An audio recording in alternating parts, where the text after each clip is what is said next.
Hello friends, ఈరోజు టాపిక్లో మనము భారతదేశంలో ముఖ్యమైన నదుల గురించి తెలుసుకుందాము. ముందుగా సింధు నది, ఇండస్ రివర్. సింధు నది మనకి మానస సరోవర్, మౌంట్ కైలాష్ దగ్గర టిబెట్లో జన్మిస్తుంది. ఇది సముద్ర మట్టానికి 500 మీటర్ల ఎత్తులో ఉంటుంది. దీని మొత్తం పొడవు మనం చూసుకున్నట్లయితే 3180 కిలోమీటర్లు. ఇది ఇండియాలోనే one of the longest river. టిబెట్లో పుట్టిన ఈ సింధు నది లడక్ శ్రేణుల గుండా భారతదేశంలోకి ప్రవేశిస్తుంది. మనకి సింధు నది భారతదేశంలో ప్రవేశించే పాయింట్ చాలా ఇంపార్టెంట్. ఇది డెమ్చుక్, లడక్ దగ్గర డెమ్చుక్ గుండా ఇండియాలోకి ప్రవేశిస్తుంది. అలాగే లడాక్ రేంజ్, జస్కర్ రేంజ్, ఈ రెండు రేంజ్ల మధ్య సింధు నది ప్రవహిస్తుంది. సింధు నది యొక్క ముఖ్యమైన ఉపనదులు తీసుకుంటే జీలం, చీనాబ్, రావి, బియాస్, సట్లజ్. వీటిని JCRBS ఈ కోడ్తో గుర్తుంచుకోవచ్చు. జమ్మూ కాశ్మీర్లో సింధు నదిలో కలుస్తున్న కొన్ని ఉపనదులు చూసుకుంటే షోక్, షిగార్, గిల్గిత్, ఈ నదులు కూడా ఇంపార్టెంట్. మిగిలిన ప్రధాన ఉపనదులు మనకి పాకిస్తాన్లో కాలాబాగ్ వద్ద సింధు నదిలో కలుస్తున్నాయి. సింధు నది ఉపనదులలో అన్నింటికన్నా పెద్దది చీనాబ్. ఈ చీనాబ్ నది రెండు నదుల కలయికతో ఏర్పడుతుంది. వాటిని చంద్ర, బాగా నదులు అంటాము. తర్వాత జీలం. ఈ జీలం అనేది జమ్మూ కాశ్మీర్లో శేషనాగ్ వద్ద పుడుతుంది. ఈ జీలం నది దగ్గరే శ్రీనగర్ కూడా ఉంటుంది. అలాగే ఫేమస్ జమ్మూ కాశ్మీర్లో ఫేమస్ లేక్ ఊలార్ లేక్. ఈ ఊలార్ లేక్ కూడా జీలం నదికి దగ్గరగా ఉంటుంది. జీలం నదికి హిమాద్రి, పీర్పంజల్ పర్వత శ్రేణుల మధ్య ఒక లోయను ఏర్పరుస్తుంది ఈ జీలం నది. తర్వాత రావి రివర్. రావి నది హిమాచల్ ప్రదేశ్లో కులు పర్వతాలలోని రోహటంగ్ కనుమలలో పుడుతుంది రావి నది. ఈ రావి నదితో పాటే మనకి ఇక్కడ బియాస్ నది కూడా పుడుతుంది. ఈ బియాస్ నది తిరిగి సట్లజ్ నదిలో కలుస్తుంది. రావి రివర్నే లాహోర్ రివర్ అని కూడా అంటాము. మనకి బియాస్ నది సట్లజ్లో కలుస్తుంది. ఈ రావి నది చీనాబ్ నదిలో కలుస్తుంది. సట్లజ్ నది మీద మనకి చాలా ప్రాజెక్ట్స్ ఉంటాయి. వాటిలో ఇంపార్టెంట్ బాక్రానంగల్ ప్రాజెక్ట్. ఈ బాక్రానంగల్ డ్యామ్ అనేది సట్లజ్ రివర్ మీద ఉంది. అలాగే హరికే, సిర్హిండ్, ఈ కాలువలకు నీటిని సరఫరా చేసేది కూడా మనకి సట్లజ్ నది. సట్లజ్ నది టిబెట్లో రాకస్ సరస్సు దగ్గర పుడుతుంది.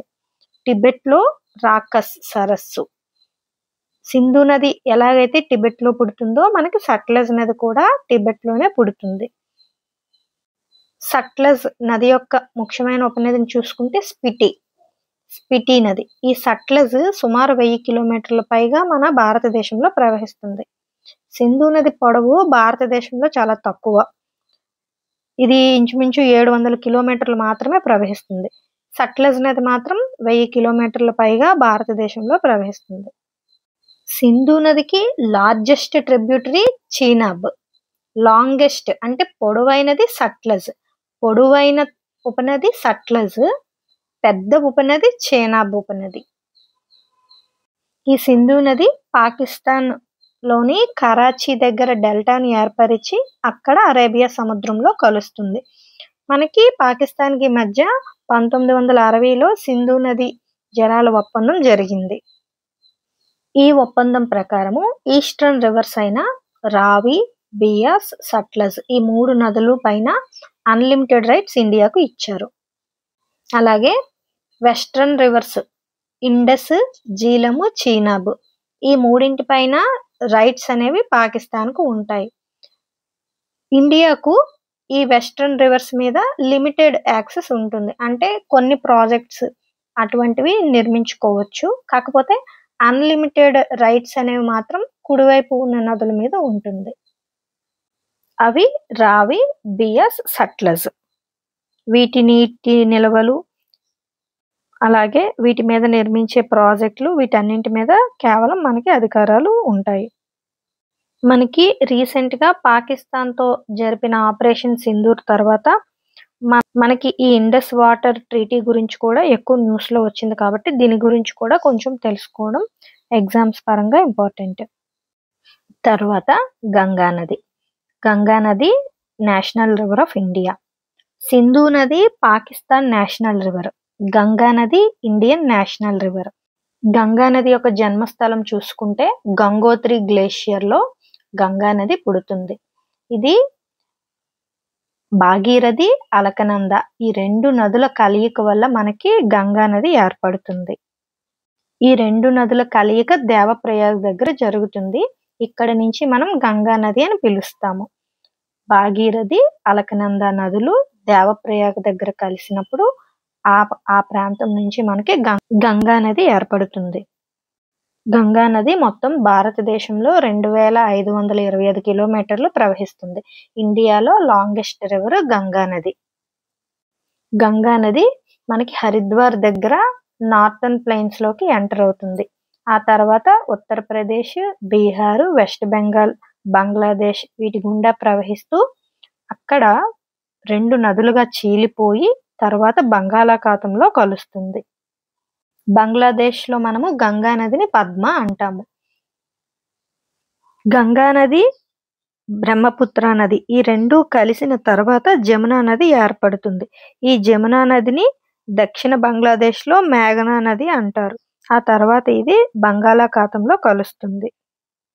గంగా నది బంగాళాఖాతంలో కలిసినప్పుడు అనేక పాయలుగా చీలిపోతూ మనకి ఒక పెద్ద డెల్టాను ఏర్పరుస్తుంది. వీటినే సుందర్బన్స్ డెల్టా అంటాము. గంగా నదులు ఉపనదులలో ముఖ్యమైన వాటిని చూద్దాము. గంగా నది ఉపనదులలోకెల్లా పెద్దది యమునా నది. ఆ తర్వాత మనకి వరుసగా గంగా నదిలో కలిసే లెఫ్ట్ బ్యాంక్ ట్రైబ్యూటరీస్ అంటే ఎడమ వైపు ఉన్న ఉపనదులను చూసుకుంటే రామ్ గంగా, ఇది ఉత్తరాఖండ్ లో ప్రవహిస్తుంది. ఆ తర్వాత గోమతి, ఉత్తరప్రదేశ్ లో పిలిభిత్ దగ్గర ఉంటుంది ఈ నది, గోమతి నది. తర్వాత ఘగ్రా నదినే మనము సరస్వతి నది అని కూడా అంటాము. ఇది తరచుగా తన యొక్క నది పరివాహక ప్రాంతాన్ని మార్చుకుంటూ ఉంటుంది. ఈ ఘగ్ర నది అనేది ఇది టిబెట్ లో పుడుతుంది ఈ ఘగ్రా నది అనేది. తర్వాత గండక్ నది నేపాల్ హిమాలయాల్లో పుడుతుంది. తర్వాత ఈ కోసి నదినే మనము బీహార్ దుఃఖదాయిని అని అంటాము. ఎక్కువ ఈ నదికి వరదలు వస్తూ ఉంటాయి. గంగా నదికి రైట్ బ్యాంక్ ట్రిబ్యూటరీస్ కుడివైపు ఉన్న ఉపనదులను చూసుకుంటే యమునా నది యమునోత్రి గ్లేషియర్ దగ్గర పుడుతుంది. ఈ యమునా నదికి తిరిగి చాలా ఉపనదులు ఉంటాయి. బానస్, చంబల్, కాళీ ఇవన్నీ ద్వీపకల్ప ఉపనదులు. అంటే సౌత్ ద్వీపకల్ప పీఠభూమిలో పుట్టి యమునా నదిలో కలుస్తున్నాయి.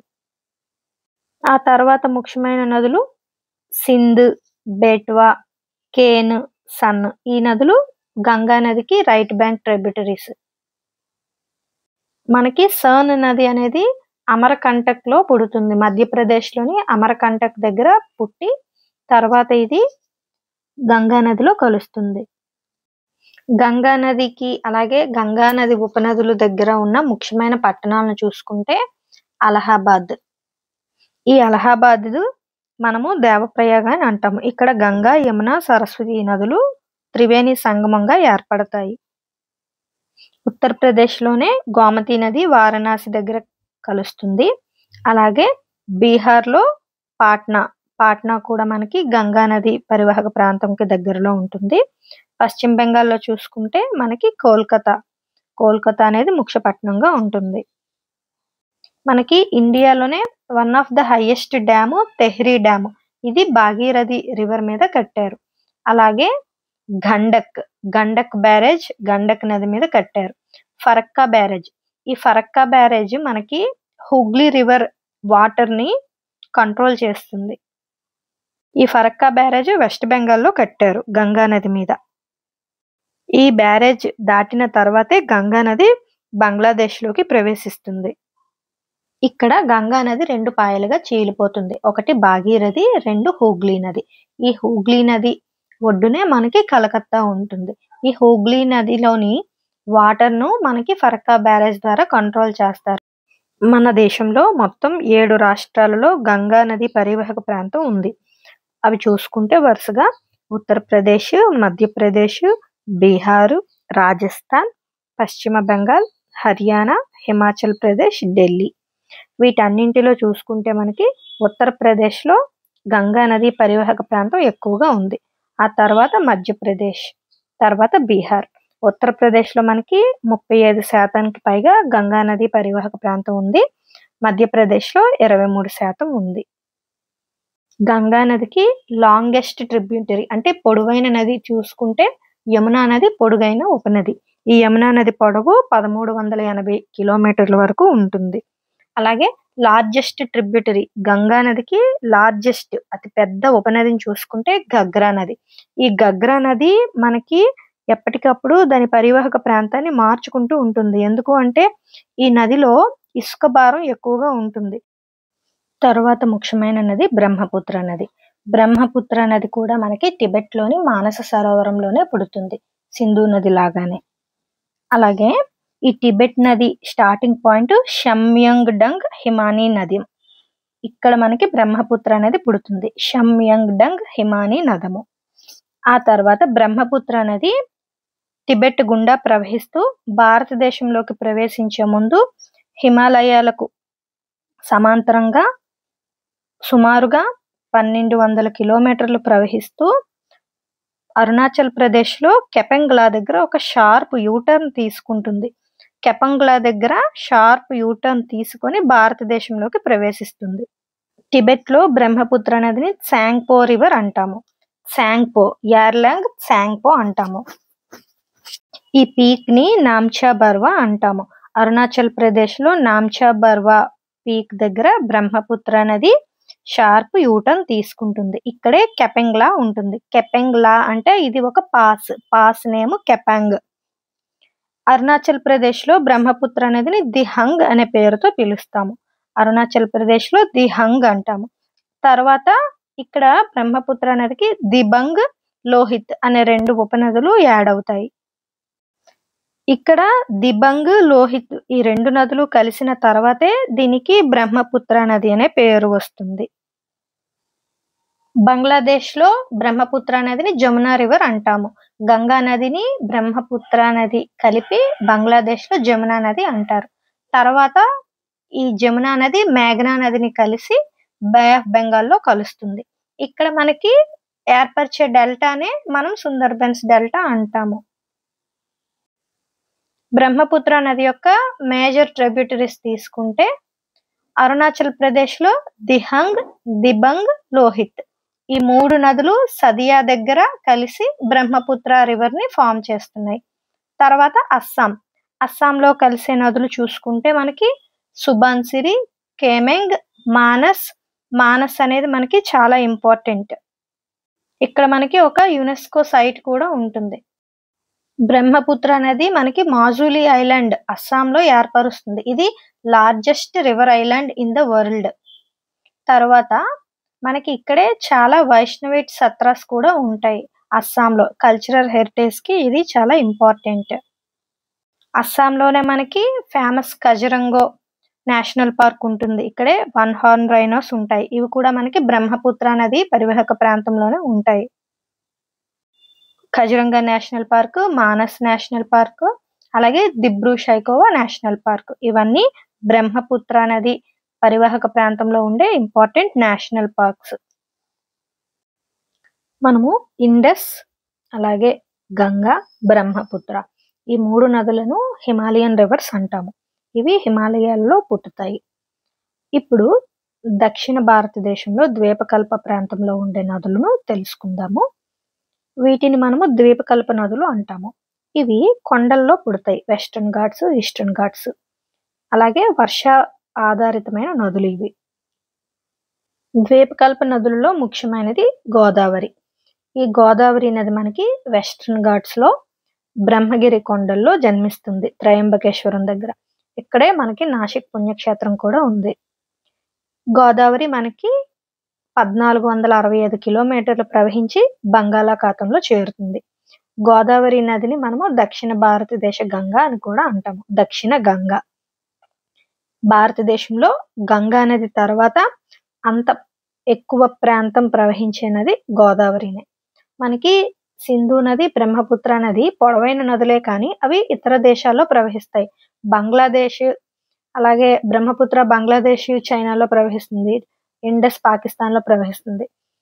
కానీ గోదావరి గంగా నదిలాగా ఎక్కువ ప్రాంతం భారతదేశంలోనే ప్రవహిస్తుంది. కాబట్టి మనం గంగా నది తర్వాత అంత ప్రాముఖ్యం మనం గోదావరి నదికి ఇస్తాం. దీనిని దక్షిణ గంగా అని కూడా అంటాము.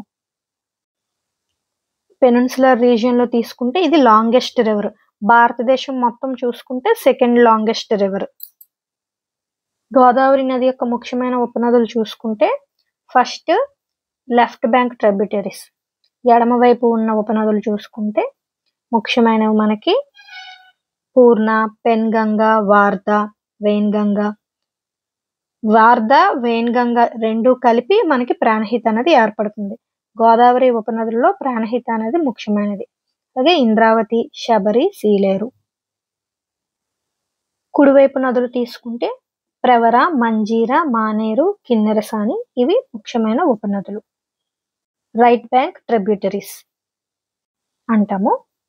ఆంధ్రప్రదేశ్లో గోదావరి నది సుమారు 212 కిలోమీటర్లు ప్రవహిస్తుంది. గోదావరి నది బంగాళాఖాతంలోకి కలిసే ముందు 7 పాయలుగా విడిపోతుంది. వీటినే మనము సప్త గోదావరి అంటాము.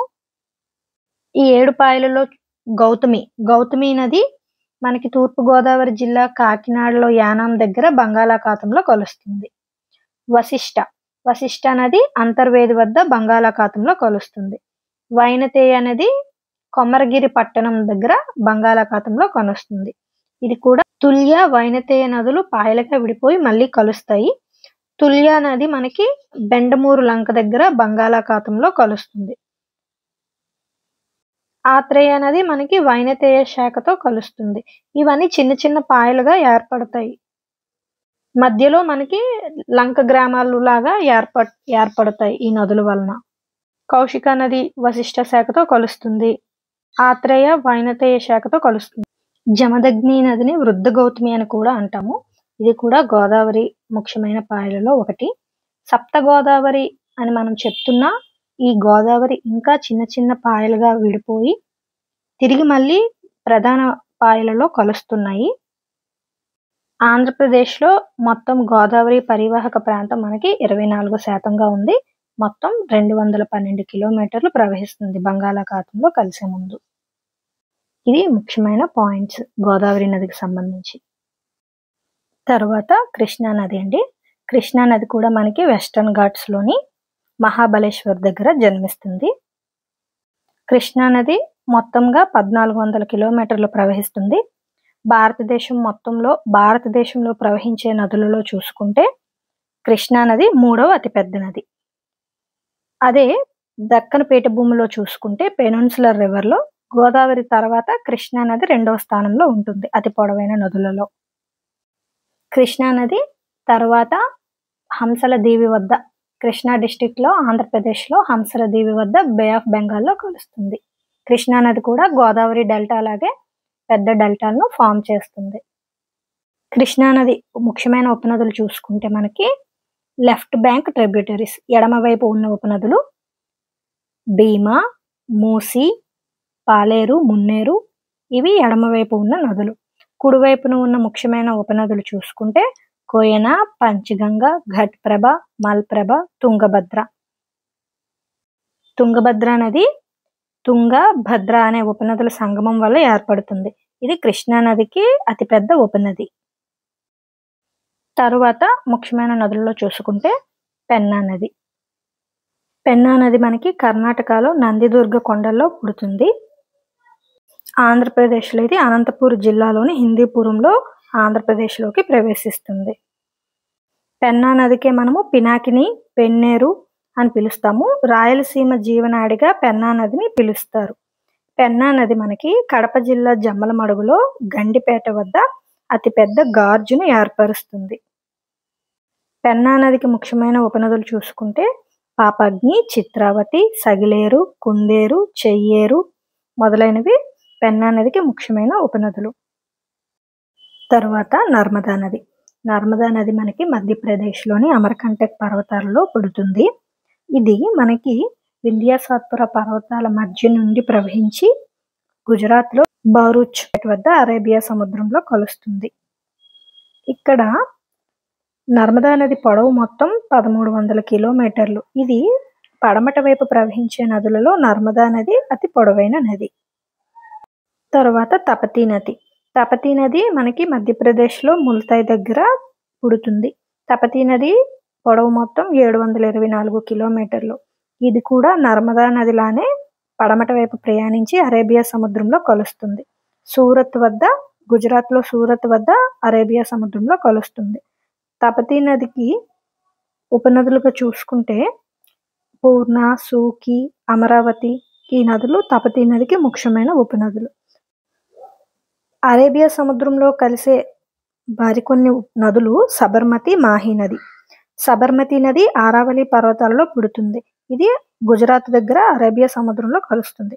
మాహీ నది మధ్యప్రదేశ్లో పుడుతుంది. ఇది ఖంబత్ దగ్గర గుజరాత్లో ఖంబత్ దగ్గర అరేబియా సముద్రంలో కలుస్తుంది. వెస్ట్ ఫ్లోయింగ్ రివర్స్లో ఈ 4 నదులు చాలా ముఖ్యమైనవి. నర్మదా, తపతి, సబర్మతి, మాహీ నదులు. తూర్పు వైపుకు ప్రవహించి బంగాళాఖాతంలో కలిసే నదులలో మనకి గోదావరి, కృష్ణ, కావేరి, మహానది, పెన్నా ఈ నదులు ముఖ్యమైనవి. సో ఇవి ఫ్రెండ్స్ భారతదేశంలో కొన్ని ముఖ్యమైన నదులు. వాటి గురించి ఎగ్జామ్స్లో వచ్చే ఇంపార్టెంట్ పాయింట్స్ వీటిని డిస్కస్ చేసాము ఈ క్లాస్లో.